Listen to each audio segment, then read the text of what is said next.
All right, let's try something new. I apologize for the sunglasses when I'm driving into the sun. I'd rather be safe and talk than dead with my beautiful blue eyes out there. Welcome, everyone. This is the first live stream. Trying to experiment. I have a long commute. I wanted to see if this works. We'll have to check on the sound quality and the video quality. And of course, apologize for the background noise of the lovely Hyundai that I'm driving. Um, so, some things we're going to talk about today. If these work technically, and I start to get a chance to get a little community engagement on these, what I'm going to do is I'm going to stop at the end of my drive and I'm going to look and see what questions have come in, what comments have come in, and I'll do engagement with the community at the end of the stream. So I wanted to take a chance to expand a little bit on the conversation going on right now in regards to Steven Crowder and the Daily Wire. I'm not so much interested in the personal drama. I understand some feelings got hurt. That happens. I understand some people probably lost some money. That happens. I'm more interested in using it as a way to unpack and expand on why the conservative movement is so incredibly ineffectual. Because the simple truth of it is, if you look statistically, if you poll the American public, you find that by almost a 2-to-1 margin, people self-identify as conservative. And yet, if you look at the trend culturally and politically, you find that liberals get their way. And liberals is the wrong word. We can blame Woodrow Wilson for that, but the simple truth is people who wish to expand government power succeed even though they are the minority. So how on earth does that happen? Well, I think there's a couple of layers to it. But I think the thing that is most pertinent to the Crowder Daily Wire conversation is that conservatives are not organized. By our nature, we value independent action, we value independence, we value freedom, and to put a less complimentary spin on things, we're kind of cantankerous.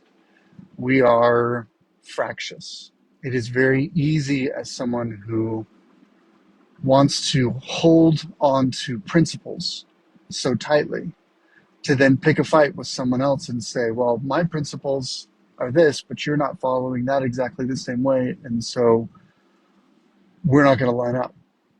If you think about it, take a look at the Libertarian Party. First off, it's kind of a contradiction in terms because libertarians, as a core ethic, don't want to organize their life, don't want to organize into a structured culture where their quote-unquote freedoms are constrained by that cultural and or political organization. So it's always seemed kind of an odd thing for me. We'll see if this will work now that I've turned. So, expanding on this point, we're not very politically effective, partially because we tend to be fractious and independent. And we also tend to devalue the role of government in our lives. What I mean by that is, I don't care what the government does as long as it leaves me alone.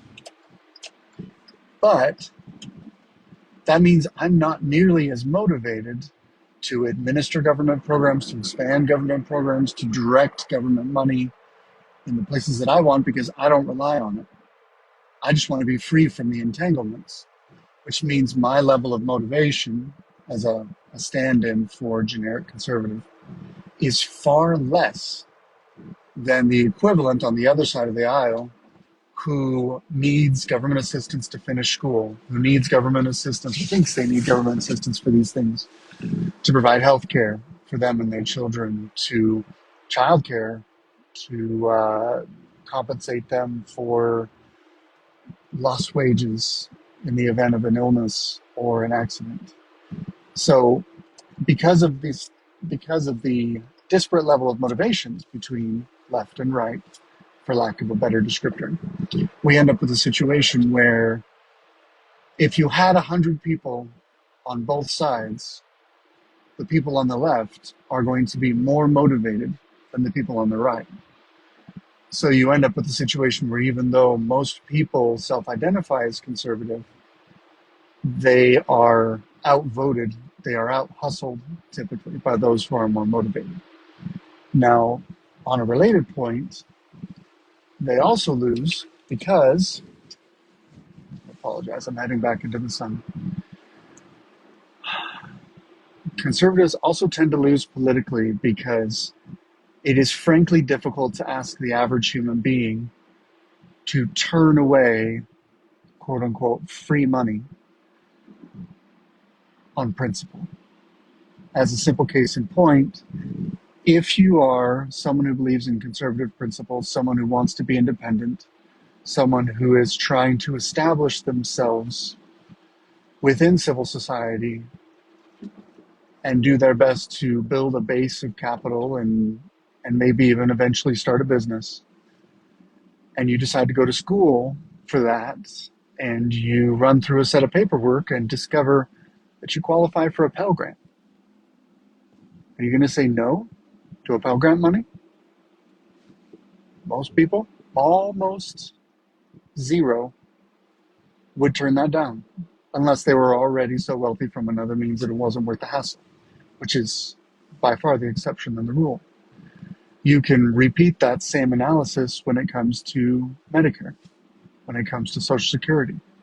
My parents are in their late 60s, early 70s, and they're thrilled to finally be able to sign up for Medicare. Now, not to put too fine a point on it, but my parents don't need Medicare.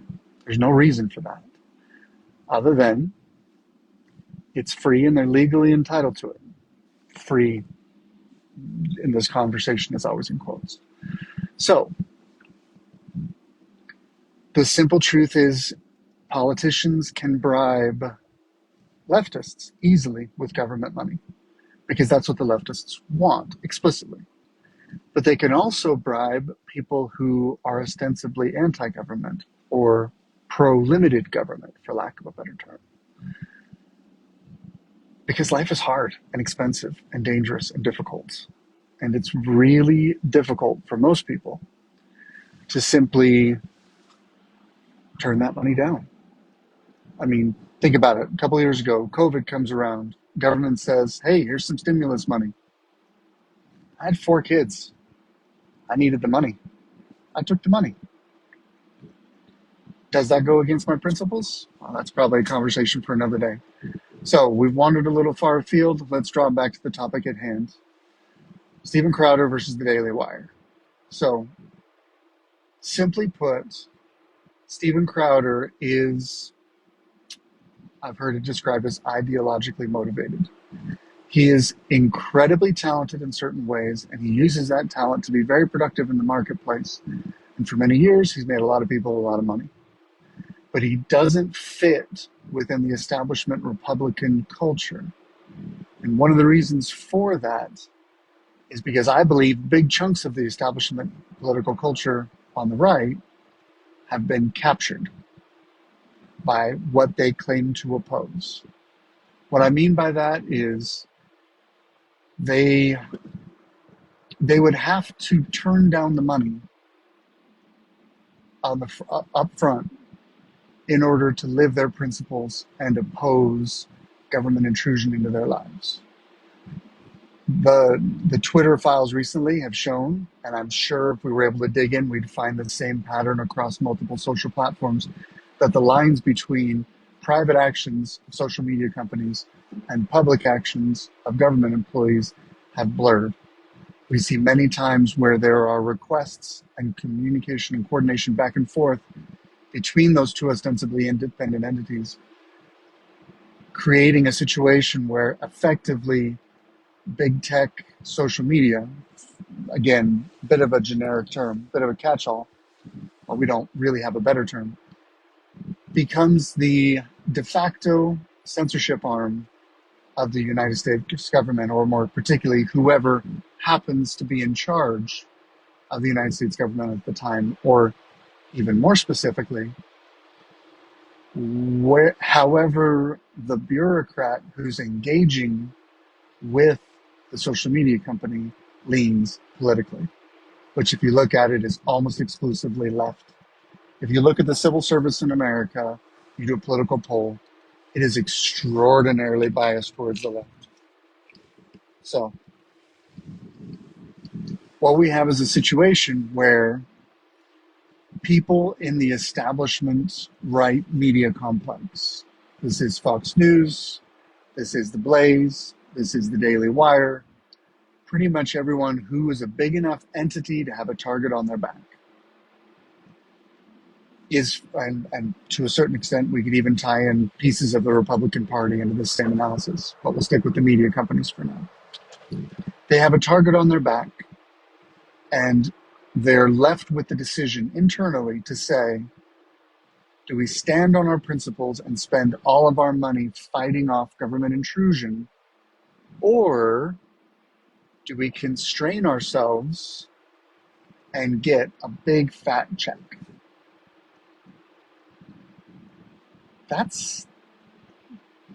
I can't say I blame anyone for saying, I'll take the money. I mean, nice things are nice. I like the money. But the principle is important. Now, Steven Crowder has an interesting personality makeup. He did a personality test a while ago. I've been following him for quite some time. And he is very oriented towards truth and has very low conscientiousness. So he is compelled to speak the truth, and he is wired internally to not really care how that makes other people feel. The irony is that Ben Shapiro is famous for saying facts don't care about your feelings. But Steven Crowder, personality makeup-wise, is actually built to talk about the facts at the expense of anybody's feelings. Maybe that should make them natural allies, but it appears that that schism has blown up. So I do tend to wander a little far afield, and I do apologize for that, but I promise I'm drawing to a point. Steven Crowder is wired ideologically to oppose big tech on principle because he believes in the principles espoused by the founding fathers in the Constitution, because they are the foundation for personal liberty in America. And personal liberty, arguably, is the highest ideal of the American Republic. As a practical matter, he has found that he really has a love-hate / mostly just hate relationship with big tech. They censor him, they block him, shadow ban him, they adapt regulation tailored to his actions. It's not a very, it's a fraught relationship. And so by necessity, he has built a business model that works in spite of big tech interference. And that is an expensive, cumbersome, high bar to clear as a media company, but it's not impossible, and enables him to live his principles and make money.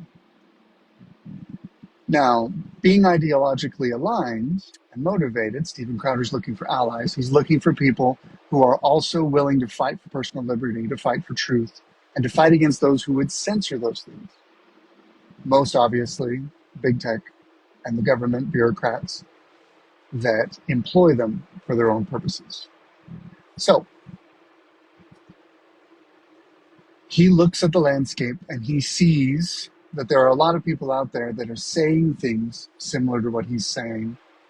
And so he looks for ways to connect and work together with these people who are ostensibly ideological allies. And public facing, that seems to work okay. As was pointed out in the recent drama, Daily Wire and Steven Crowder did a joint feature where their live streams joined for a little while during the election broadcast. Just this last election, not that long ago. Um, Everything was apparently chumming. However, what we're left with now is Steven Crowder obviously failed to renegotiate with the Blaze. I doubt he would have been able to initially negotiate with the Blaze as an independent person outside. But my understanding is that he was kind of grandfathered in from the merger with CRTV, and I don't have insight into the details there. But it makes sense that his kind of 1 degree of separation from Blaze TV that's existed the last several years has worked, but likely the Blaze wasn't interested in renewing that. They were trying to bring everyone into their system, aligned with how they want to structure their company. So his negotiations with Blaze TV fails. He tries to negotiate with Daily Wire, and Daily Wire has a lowball offer. It is what it is. Probably would have been better for all involved for Daily Wire to just say, we can't afford you, and leave it there. But a relatively lowball offer, given some of the metrics and the way social media monetization works. And more importantly, from what I can see, a contract filled with terms that were adversarial. Let's just put it that way. So there's two ways of looking at contract negotiation. I talked about it a little bit this morning. The fixed pie or build a bakery. If you're looking at a fixed pie, then you try and slice it up to get as much of the pie as you can, or a bare minimum to get an even split. That's what you're trying to do, which means that everything I say yes to, you have to say no to. Everything that I successfully take from you, every successful thing I get from the contract, I've taken from you. And so if you look at the structure of the agreement, the terms are very constraining, very give, take, give, take. You give us X number of episodes per year, and if you don't, we're going to take money from you. Well, why not write it, draft it, just as a way of showing that there's a different way to draft these kinds of terms. I'm not the first one to come up with this. But let's say the figure just 50 million, 192 episodes, 4 years. You do the math, it's about $66,000 an episode. What if you just say, for every episode that you complete that meets these contractual requirements, we will pay you $66,000. Mathematically, it accomplishes the same thing, but it's not adversarial. It's saying, let's work together. Let's help you deliver your quality product. And you, in turn, get to make some money. And I know that if you're producing quality content, I'm going to be able to monetize that content and make more than $66,000. That's just an example of how these terms are written to be tremendously adversarial. And that probably pissed Crowder off. That probably killed the deal. That's not the end of the world. Businesses fall apart all the time. Negotiations fail all the time. Contracts get voided or, end up in court or drama. I don't think this would have resonated quite so much if that's all this was. If one party is playing hardball and your favorite personality complains about it, that's not the end of the world. You can whine about it, but it's just you whining. If that's all it was, I think that this controversy would have died right out of the gate, would have gotten no resonance. But there's another layer. And the layer is this, keeping in mind that Crowder is primarily ideologically motivated. He believes in the movement. Whether or not you see it that way, that's his paradigm. He believes it, and he believes he's part of it. He's literally fighting the forces of evil. He has been forced to structure his entire business to deal with the censorship efforts of big tech and their control over culture and boycotts and content strikes and all this other stuff. It's been the dominant feature of his business model for a decade, maybe longer. So keeping in mind that that's who's on the other side of this table, they also shared with him and communicated to him that these were global standard terms that if big tech censored, struck, banned, or advertiser boycott, that Daily Wire would cut the revenue that Steven Crowder was using to run his business. Now, why is that important? Well, one, it's again an example of an adversarial thing. If you're cut, we can infer that we're going to lose money. And if we lose money, then you need to help out, spread the pain around, and you need to lose money too. However, and this was pointed out, I forget by who, it's very interesting to me that among the social media platforms that he would be penalized if he was banned off those platforms, Rumble wasn't one of them. And so if you don't want to be adversarial, if you're looking for a way to do this deal, and the person you're doing the deal with says, I cannot, this is a non-starter, I can't do these terms. Why not rewrite the contract to say, right now your videos your shows get an average of 3 million plays, whatever, I'm picking a number out of thin air. 3 million plays across all platforms. And there's 1,001 ways to do the analytics. Just use that as a simple number. If you can document to us that your video has performed and gotten that many views, you get the full rate for that show, 66,000 or whatever we decide. If you're having an issue with one of the content providers and your view count dips, let's say it goes in half, then you're reaching half as many eyeballs. Therefore, our advertising is worth half as much. Therefore, subscriptions have less impact or whatever. So we're going to pay you half of the agreed on rate. That's mathematically much more reasonable. It's less adversarial.